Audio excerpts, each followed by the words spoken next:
We will think of scrapping reservations when India is a fair place. दलितों का मसीहा बनने का ढोंग करने में कांग्रेस पार्टी को महारत हासिल है। इतिहास के पन्ने गवाह हैं कि आजादी के बाद जवाहरलाल नेहरू, इंदिरा गांधी और राजीव गांधी समेत यूपीए नेतृत्व वाली सरकारें कभी नहीं चाहती थी कि दलित वर्ग समाज की मुख्य धारा से जुड़े। यूपीए में दलितों के आरक्षण को खत्म करने की पुरजोर कोशिश की गई।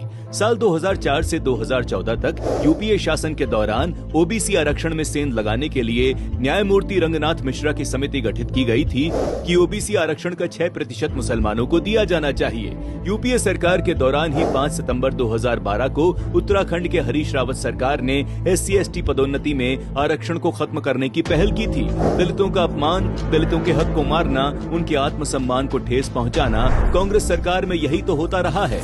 यही नहीं, कांग्रेस विधायक ने तो दलित मजदूर से अपने जूते भी चटवाए।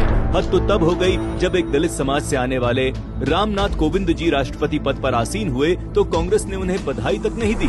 आज राहुल गांधी खुद को दलित वंचित समाज का मसीहा कहते हैं, उनके हक की बात करते हैं, लेकिन शायद वो ये भूल गए हैं कि जवाहरलाल नेहरू ने बाबा साहेब भीमराव अम्बेडकर को लोकसभा चुनाव में समर्थन देने के बजाय उन्हें हराने के लिए तमाम रोड़े अटकाए, क्योंकि नेहरू जी नहीं चाहते थे कि कोई दलित समाज का व्यक्ति संविधान सभा का सदस्य बने। दलित आरक्षण विरोधी नेहरू के बाद इंदिरा गांधी ने भी मंडल आयोग को ठंडे बस्ते में डाल दिया था। राजीव गांधी ने संसद में सबसे लंबा भाषण आरक्षण के खिलाफ दिया था। उन्होंने उस समय के सबसे बड़े हिंदी अखबार को एक इंटरव्यू दिया था जिसमें उन्होंने ओबीसी आरक्षण के बारे में कहा, आरक्षण के नाम पर मूर्खों को बढ़ावा नहीं दिया जाना चाहिए।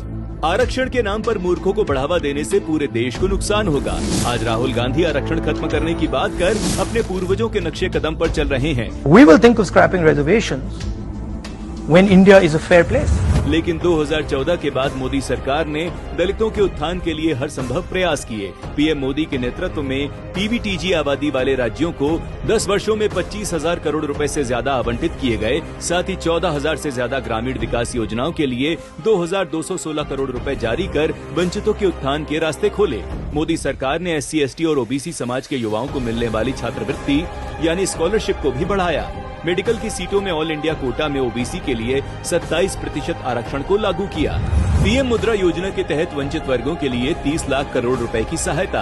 हायर एजुकेशन में SC विद्यार्थियों का नामांकन 44% बढ़ा है तो हायर एजुकेशन में ST विद्यार्थियों के नामांकन में 65% की वृद्धि हुई है, तो वहीं ओबीसी विद्यार्थियों के नामांकन में 45% की बढ़ोतरी हुई है।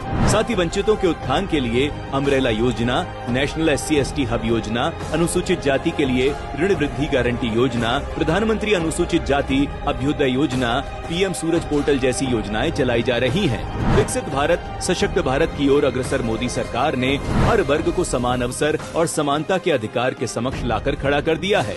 पिछली सरकारों के कार्यकाल में दबे कुचले वर्गों को अब पीएम मोदी के विजन में तरक्की का खुला आसमान मिल रहा है।